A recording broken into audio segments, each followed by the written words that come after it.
On Sports Central, the coaches back-to-back for In Vogue. Top people in two stories. On 882 6PR. Yeah, and the Dockers got the job done on Friday night at Etihad over St Kilda, and the coach of the Fremantle Dockers joins us, Ross Lyon. G'day, Roscoe. Good, Brad. How are you? You no doubt happy, but a little drained at the end of it all, I suppose, after that week? It's always, look, to travel interstate and the big stage Friday night and the footy world looking on, and obviously a bit of a sideshow going on. It was great that the players could stay focused, and I didn't think we were in exceptional form, but I just thought our willpower to keep working and in the end, sort of 10 minutes to go, get right on top. It was a good sign. Now, one thing that you hadn't been able to do the previous fortnight was convert, Roscoe. You would have been happy scoring how you did with only 44 inside 50s compared to the Saints' 56. Well, I think it just highlights quality of entry. I think at three-quarter time it was actually quite even. And I mean, we've experienced that. I mean, against Sydney we had 42-17 in the second half.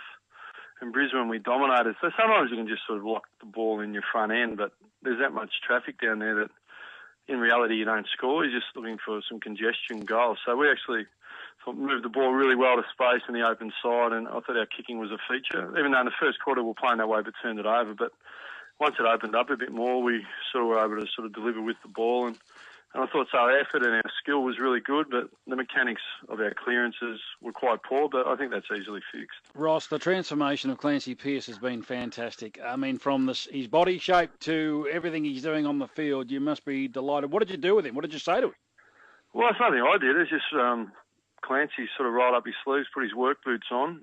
Every day he's coming to the club. And look, our responsibility is to provide an environment and direction and encouragement that allows them to grow if they want to do the work and help coach them. So that's all we've done, and Clancy's done the work. And I know he's had a lot of support at home with his family, with his father, just sort of, helping eat the right foods and apply himself. So it's really on Clancy. It's been Clancy and his family, and Fremantle Footy Club, we just provide an environment for him to work really hard. And at the end of the day, he's taking his opportunities, because a lot of guys do the training, but they can't sort of transfer it on the field. But Clancy's been able to do that. I think he's been quite hard, So he has fined down a bit in body shape.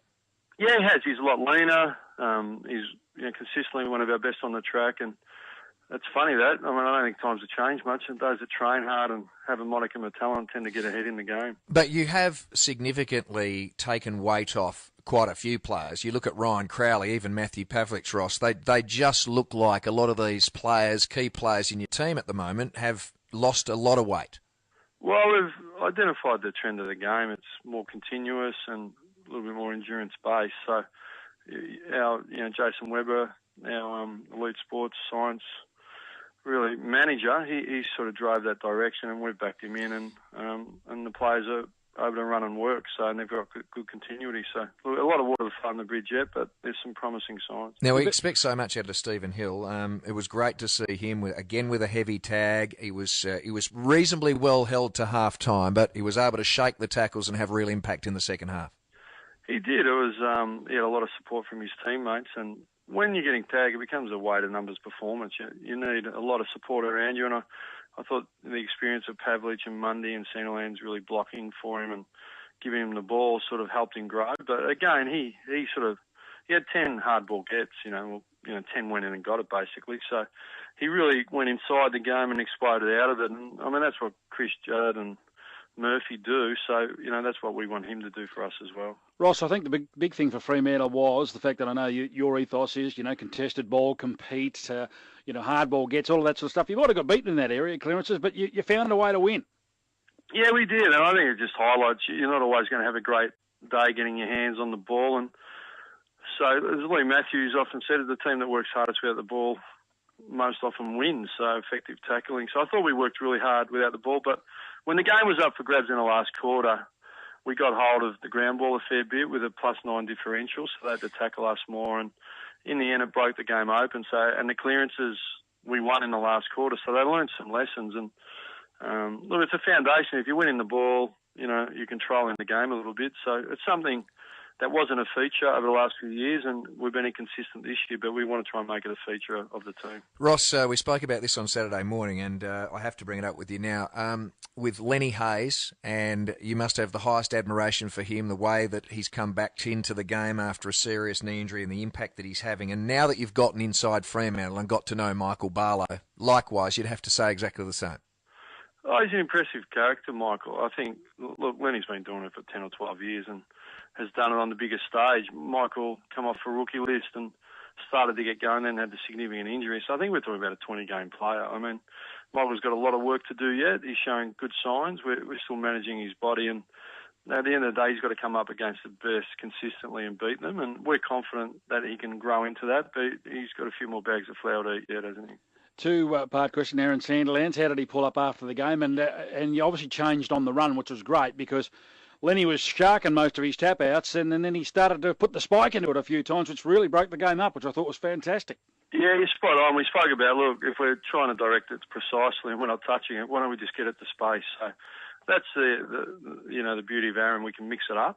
So we certainly did that, and that's something we can go to. And what was the second part of the question? How did he pull up? Did he train this morning? Yeah, that's right. Yeah, look, he sort of just tweaked his knee a little bit after the game, which just bled down a little bit into his calf. So he's basically told me he'll play, but there's obviously a little element of doubt. But look, he's got such a big heart and mentally tough that I'd be surprised if he doesn't play. You would have had a look at Carlton on Saturday. I know you were there.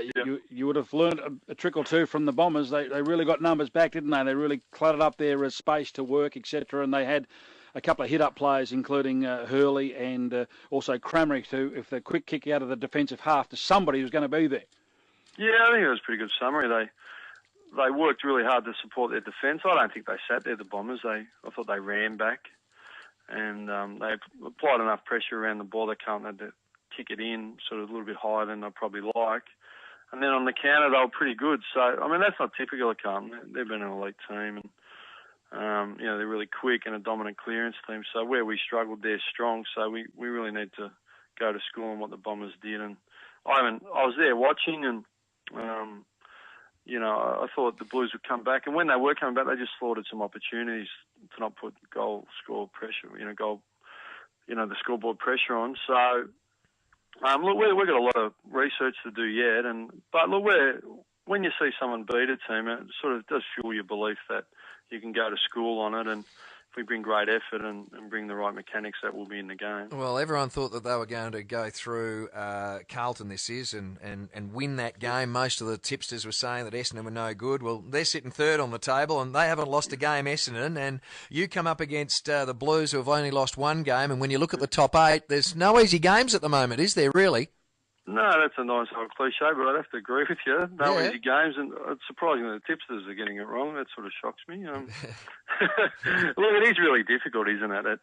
It's such the equalisation, which has been great for the game, the drafting and the salary cap and, trading has really helped.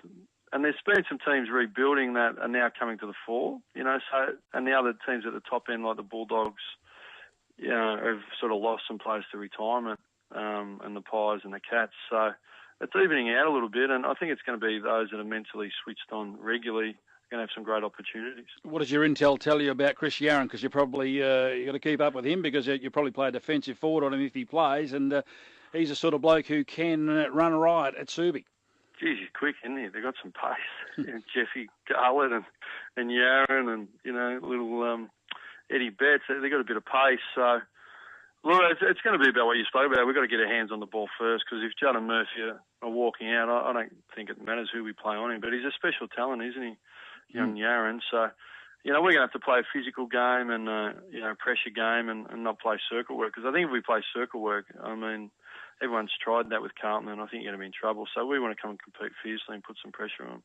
Good on you, Ross. Thanks for your time tonight. We really appreciate it. And good luck on Friday night in the Blockbuster. Thanks, Brad. Cheers, Karl. Ross Lyon there from the Fremantle Dockers.